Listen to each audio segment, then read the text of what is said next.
This bird just flew into the front door.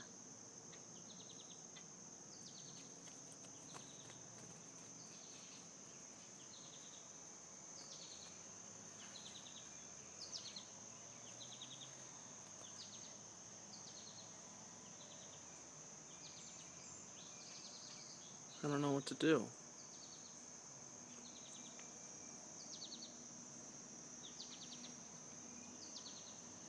Slammed right into the front door there. I came outside, and it was laying on the ground right where you just saw it. Now it's perched comfortably on my finger. What the hell?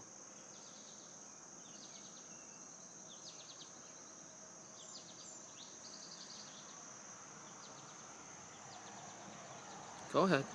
Listen, you gotta go. You gotta get off my finger. Get off!